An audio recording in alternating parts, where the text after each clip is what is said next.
You'll be the life of the party.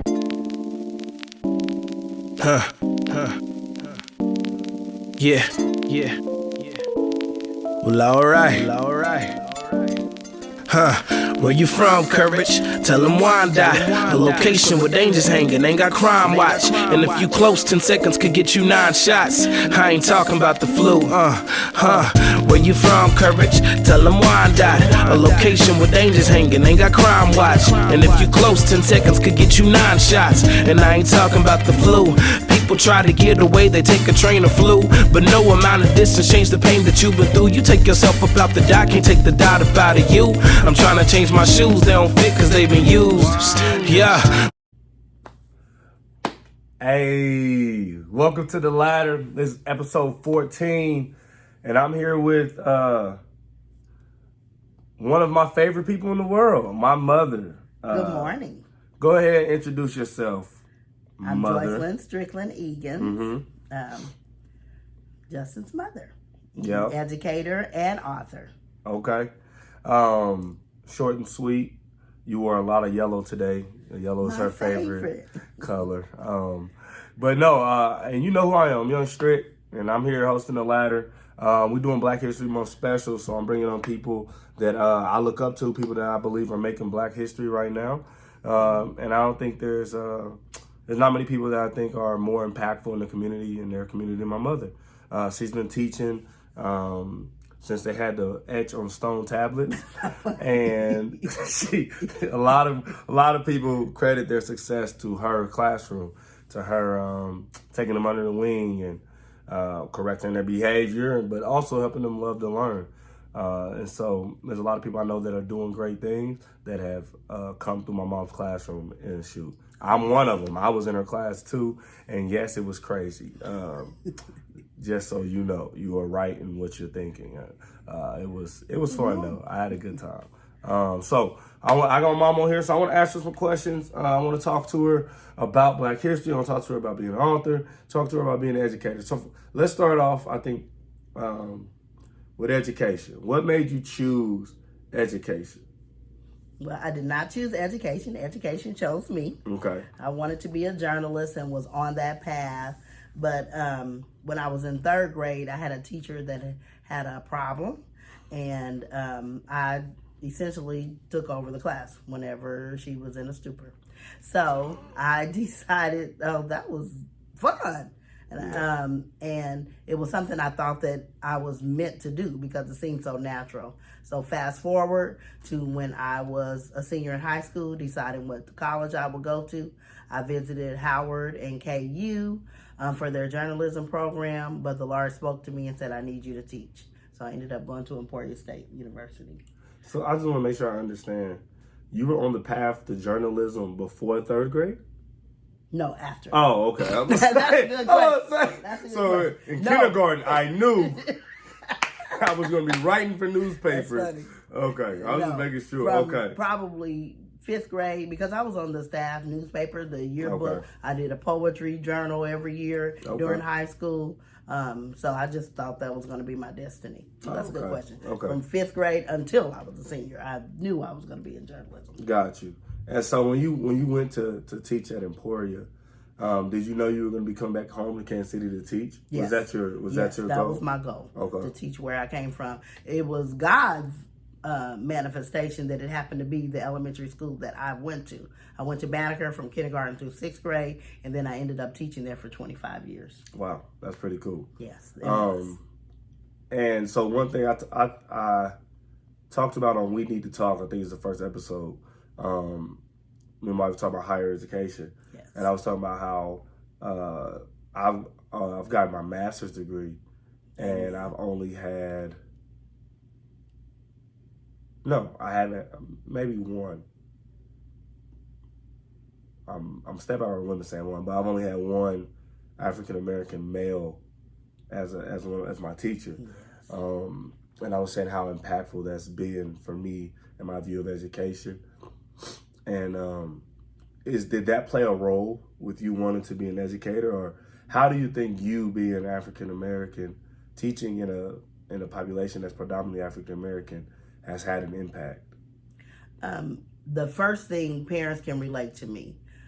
It always mattered when I talked to parents, when I talked to grandparents or uncles or aunts, it always made a difference. It seemed to kind of put a connection that you couldn't explain. Other teachers would be like, well, I've been calling her every day for 2 years and she wouldn't answer, but all of a sudden you call, she's up at the school. It does make a difference. It makes a difference to the students as well. Even the male students, even though I wasn't a male teacher, just because I was Black, they connected to me as another mother. Yeah. So I could tell them to do things, whereas if somebody else would have told them, they would have taken it a whole different way.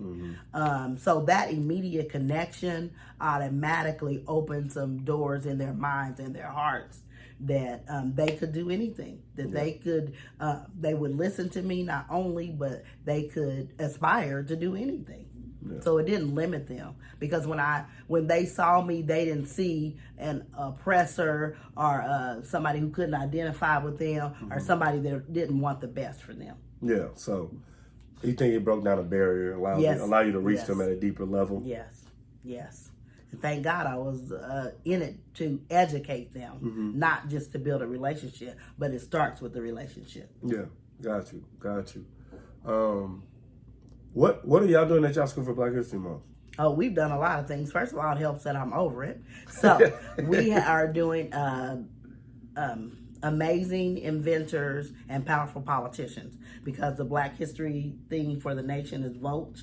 So we have been invited politicians to come in and speak to the students. We have an art contest going on. We're having Spirit Week, where we're rocking the African colors and we're wearing our dashikis, and we are reading books to the children that feature African American authors and inventors and politicians. We also have a Black History program, so they have been practicing their skits and their poems and their speeches, and we also have a Black History spotlight on the intercom in the morning.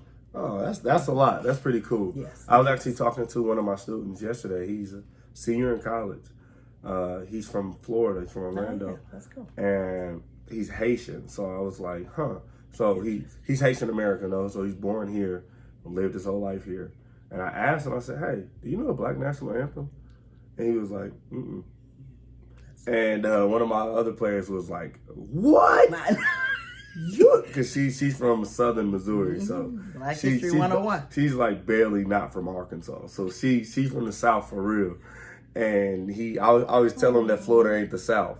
That's like Florida's the East Coast, and that was just one of the things that proved it too. It was like, bro, if it was the South, y'all be singing the Black National Anthem. Like y'all would know that, yeah. And so I told him a song. He was like, nothing, never heard of it.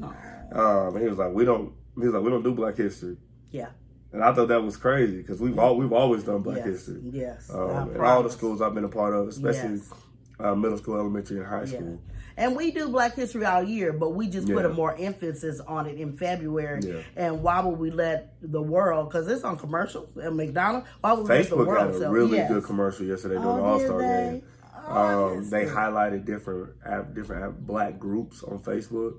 So it was like Black Artists Create, Black Fitness. I know, that's right. Professionals, Black Educators Rock, or some stuff like, and they showed clips and stuff. It was a really dope commercial. That's good. I'm glad the NBA does really good though. Yes, for I Black think History Month, and highlighting stuff and people. I think they're the best league at it, at highlighting minorities and communities that are underprivileged. They gave away, I think, $600,000 yesterday to Chicago communities.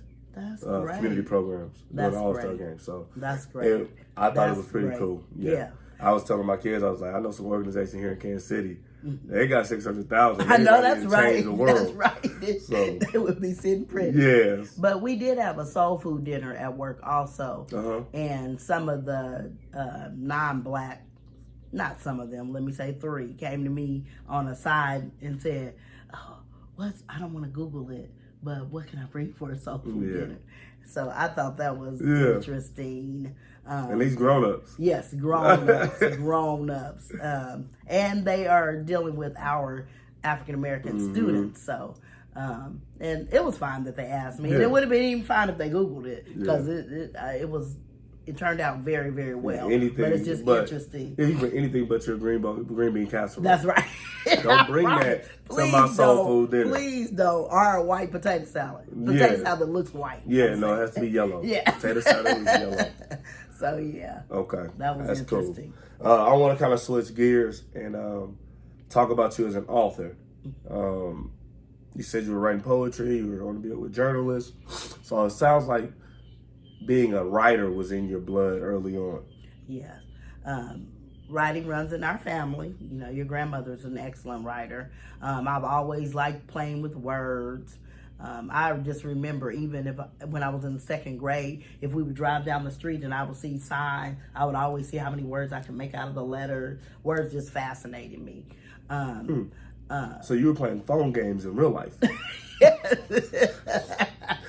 Yes. So I was. To myself. I didn't even have a competitor. But so I always knew I would write. And even when the Lord spoke to me and said, I need you in teaching ministry in urban education, and we need Christians in education also. Yeah. But I always still knew that I was going to write. Gotcha. That I wouldn't take that love or that God's gift from me spreading. Got you. And using it. Got you. And so your first book came out in 2018. 2018. I have it with me because I'm a good son. Yes. So we have, if you can see it in the camera, A Sunday Kind of Joy. This is the hardback because I'm real. Tell me the inspiration behind this series and behind this book, because right now you're up to 4 books. Yes. Published and out for sale. Link will be in the description. Check it for all your book needs. Right. So, yeah. Excuse me. I'm dealing with my wife trying to get me sick. I'm fighting through it though. She can't take me out. So tell my audience about this. Yes, this is the first in a series of 10, and there'll be a couple of bonus books. But the thought behind it. And let me say this, I've written other things, mostly with curriculum, other people in education, but this is what my dreams and my hopes and my wishes manifested, like you said, 2018. It was a long time coming. It was not an easy journey, by no means. And I just tell people that not to feel sorry for me, but to know that if you aspire to do something, there will be some challenges, but don't ever give up. So A Sunday Kind of Joy is really written for many reasons. 1, so that African-American children can see themselves. Yeah. 2, the history of the Black church is included in the series. And then our children need to be brought up in Christian values and morals. Yeah. So that is the anchor book because it's about prayer. It just irritated me so much when you hear people say, since they took prayer out of school, since you can't pray in school. So that's a myth. And that book helps to break that myth that you can and you ought to pray at school before you go, while you're there, and when you leave. Yeah. So you are definitely entitled to pray. They cannot take that right from you. What the law says in different states vary is that you can't organize corporate prayer that takes away or interrupts learning, but you definitely can pray. Yeah, got you. That's pretty cool. So not only it's a book about representation, it's about church and kind of your church background, but it's also about try to educate people as well. Yes. Which is it seems like it kind of encompasses you all in a literary form. That's pretty cool. Since this is Black History Month, do you have someone that you look up to, or some people that you look up to as educators or as authors that have inspired you? Oh, definitely. As far as authors, I go back to Phyllis Wheatley, who was the first African-American poet that was published. She was born into slavery, but because she was bought by the wheat Puritan family. They were, different kind of Quaker people where they wanted her to learn how to read and write. Wow. And when they found that she had a gift for poetry, they actually helped her fund that dream. Wow. So I just, Phyllis in a time, Wheatley. Wheatley, okay, Phyllis In Wheatley. a time where, African Americans weren't even being taught to write, let alone slaves. Yeah. And then people like Jacqueline Woodson, who just writes across genres. Her voice is so unique, and again, I like words, so her wordplay is definitely mature and fascinating. Okay. Who else? It's your turn. Right? You gotta tell me. Authors, I just like so many. It's so hard. Yeah. But I was trying to think of some male authors too, but I am well read, so I have a lot to look up. And then I just like learning about Black history, period. Okay. Whether biographies are one of my favorites. Mm-hmm. So what's the last biography you read? no, you don't want to know. What was it? Let me think. I think it was the originator of Motown that I read. Oh, okay. Quincy Jones? Quincy Jones. Okay. He's interesting. Yeah, I think that's the last. Oh, it was good. He's interesting. It's really, really good. But Okay. I've been reading so many things for work right now. But Gotcha. I think that's the last biography that I read. Okay. Yeah. I think. Go ahead. No, I'm reading one now. I just couldn't think of the name of it.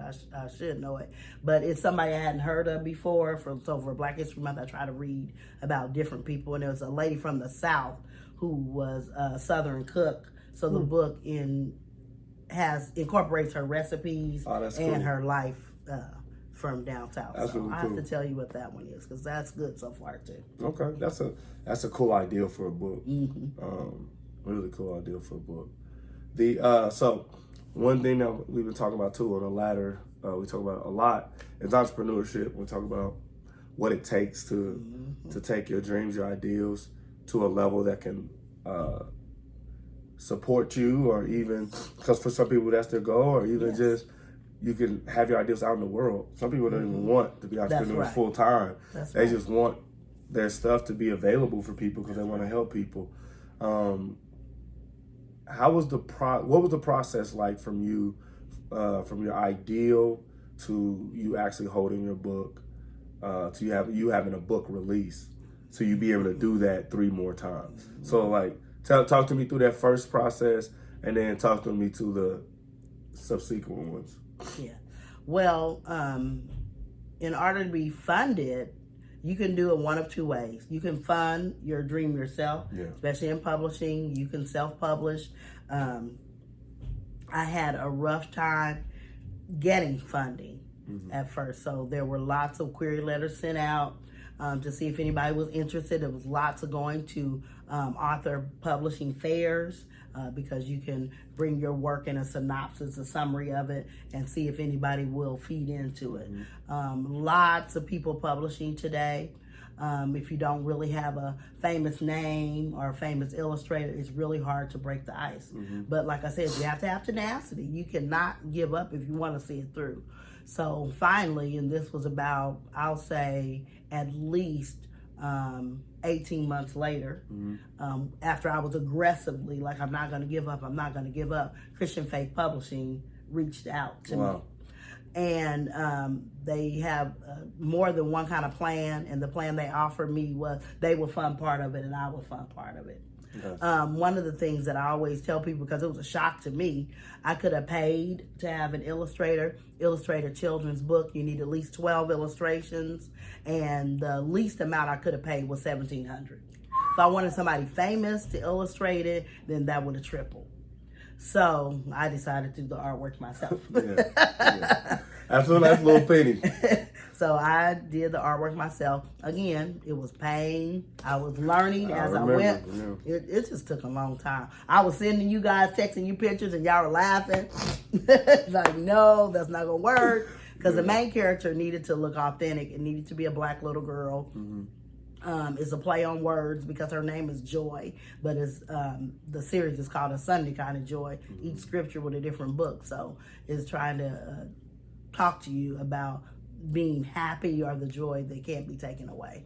But anyway, so after I did that first book with Christian Faith Publishing, who taught me a lot. Yeah. We went back and forth on a lot of things. Remember, they thought if I said Sister Carolyn, it was supposed to be a nun. Yeah. So we went back I and do forth remember on that. A lot of things. Like, nah, man, this is what we call our old women in the church. It's not a nun. She's just a black lady. Yeah, so, but I do appreciate them. They're the first ones to offer me a chance. Mm-hmm. They're located in Pennsylvania. And we worked well together. They listened to me and I listened to them. Mm-hmm. And I really, really took notes. You have to study your craft. Like you were asking me about authors I admire. Mm-hmm. You have to study their work. So whatever you want to do, you have to study those that have gone before you. Trial and error, you will make. But if you have a mentor or if you read and study, then it will help you to bring you far. So after that, I but I felt like I could do it on my own. So I haven't published with Christian Faith Publishing since that first title, but I do plan to publish something with them in the future. I'm on their website. I'm, connected with them. They send me, when they have publishing fairs, and we're still in contact. They publish other books for pastors and famous names. So I will give them a shout out. And even though they're not a black company, they certainly were really good to me and taught me a lot. Yeah. So the last 3 books I published on my own. Again, made some mistakes. I had to go back and reprint 2 of them for mistakes. So editing is key. Edit till you bleed. You gotta edit. So I've had a great journey. I know that I was older when this happened, even though I've been dreaming about it for a long time. So I tell people never give up. And then it's all in God's timing. Yeah. What was the feeling when you got that first shipment of books? I was so excited. I could not contain myself. It was just so excited to see something that, like you said, you had it in your mind, then you had it on paper, then you had it in your hands with your name on it and your hard work, your blood, sweat, and tears all wrapped up nicely into a book. And I have so much support. I had so much support. And that means a lot too when you I feel like teaching is my ministry, and I poured into so many people that was given back to me tenfold. Got you. Yes, people were so supportive at my church, St. Peter CME, from my friends, my family, ex-students, other educators. They were very, very positive and supportive. Got you. And so, as you moved on through the series, did that same excitement fade? As you receive books, or every time you get a shipment, it's like yes, yeah, it is every single time. And then when I get to autograph books, and then I know that they're reading them to their children, and they're giving me feedback. Little girl, she's not black, came up to me at work. Her mother got her the series for Christmas. Well, the 4 ones. She bought them for Christmas. She came up to me and she said, "I read the 4th book. Now what am I gonna do?" That's cool. Yes, that's was a good really feeling. Cool. That was a really that's good really feeling. Cool. Waiting for the next one to come out. Yes. Gotta see that. That's pretty amazing. Yes, it really is. Because I remember of course, because you're my mother, I'm an avid reader too. And I remember there was series that I had to wait for the next one to come out, and I'd be in the library like, when is it coming? Come on. When is it coming? So that's cool for you to have that same effect on people as well. Before we close, because I think this has been a great episode, I think you said some great things. Number one thing to me was never give up. Yes. Never give up, and then trust God's timing. Yes. Both are things that I think if people take to heart, they'll have the perseverance necessary to see their dream through. Yeah. I think those are very important, just not only in entrepreneurship, but in life, period. So I've been doing this thing on my channel. I made a list of 5 worst things that happen to black people. I'm gonna tell you my list. My last guest, Bobby C. I'll leave a video at the end so you can go watch that. If you haven't watched that, it's a pretty great video. It is. he added 2 to the list. So I'm gonna give you my 5. Okay. I'm gonna give you his 2, and then you can add 2 to the list as well. Okay. 5 worst things happening to black people: slavery, welfare, bubble coats, rims. That's what I couldn't remember. And Soldier Boy. Those are my 5 worst things ever happened to black people.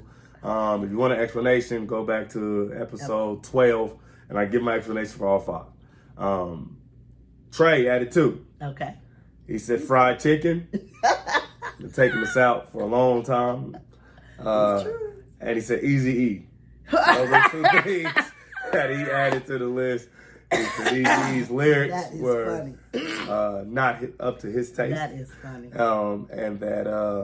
And I agree. I actually don't like Eazy at all. I am a purist when it comes to rap, and because I know Eazy-E didn't write his own raps, I can't like him. So I agree with his additions to the list. And so if there were 2 things that you could add to the worst things that happen to black people, what would they be? One would be calling our hair nappy. Okay. Yeah. I cannot. Okay. It just made people look at it as perverse, or it wasn't right, or it didn't look good, or it was negative. So you don't ever need to call anybody's hair nappy. Yeah. And then I would say, I like that. That's a good addition. That's a good one. How about suntan lotion? Suntan lotion. Because it would make people think they could be black. I like those. I like those 2 Because you're additions. still not black. You just orange. Yeah. Okay. I like more tan. Yes. Yeah. I do I like those additions. Those are pretty good additions. All right. So before I let you get out of here, you are doing pretty good on social media. Oh, yes. So tell the people where they can find you. That's why I need the site and then your name on that site. So Facebook, I am on Facebook, and also Instagram. My whole name, Joycelyn Strickland-Egans. I also have a website, JoycelynStricklandEgans.com. And A Sunday Kind of Joy, you can find on Amazon. Also Barnes & Nobles, which we forget sometimes. And then, my website, JoycelynStricklandEgans.com. Okay. And the 5th one will be coming out. When? You got a date? Yes. Do you have a season? You want to say it? Summer. Summer. Okay. All right. 5th book is coming out in the summer. Yeah. So if you don't have the 4, you have till the summer to get the 4, so you can get ready for the 5th. Yes. Okay. All those things will be in the description. So if you want to go get the book, or you want to just go see what she's doing on social media, she's been doing great posting on Instagram and Facebook. It's been a process. Yes. For her to get into social media, but she's been doing good. I'm proud of her. This has been one of my favorite episodes. I think since I started, we've been talking about getting you on, and I'm happy we got you on for this week, and I'm happy I got you on for doing this month, because I think that you are the reason I care about Black history. You made it important when I was young, and we talk about it all the time, and I am who I am because of you, and I think that is truly what Black history is the Black family. Yes, and building up our children and pouring into our children, so they not only know who they are, but they know who became before them. That's right. And they're able to build on the success of others. So I want to say thank you. I know the good people out here will have enjoyed you. You've been a wonderful guest. And I just want to tell you where you can follow up before we get out of here. Facebook at the Hope Institute. Instagram, Hope NKC, Twitter, Hope NKC, YouTube, Hope NKC, all podcasting platforms. You can follow us at The Ladder, okay? And it will be live. The Ladder comes out on Fridays at noon, wherever you get your podcasting from or your YouTube stuff from. And remember, we're trying to build something here, so it don't do you nothing to press the like button. Boom, thumbs up. You did it, and I'm proud of you. Thank you so much. That helps. Watch it all the way through. Watch another video while you're at it. You chilling. Throw another video up on your TV while you're cleaning, while you're hanging out. Watch it on your phone in the bed, right? It's another one popping up at the end. You can watch that. And finally, last but not least, hit subscribe, because we got some more coming out. Turn the notification bells on, and you will be the first to know. Leave a comment. Let us know what you thought. Tell me about a black author that you like, because I'm looking for some more. I'm just looking at my bookshelf today before she came. Got some books I got to read. I'm going to try to get through this month. But I want to know, give me some books to read, because I love to read. And I do audiobooks, I do ebooks, and I read in print. I'm trying to get as much books read as I can. Let me know. All right? Love you. It's been amazing today. Thank you for joining us. Peace. God bless. Tell 'em. Yeah. Look, it's KCKS forever. Place gave me blues. They say that Mo better, but I know the truth. So I know better, and I know the truth. Not cause of no reverend, it's cause of my parents. Check what I'm wearing. Authentic gear for an authentic year. Got my authentic hair. I get lost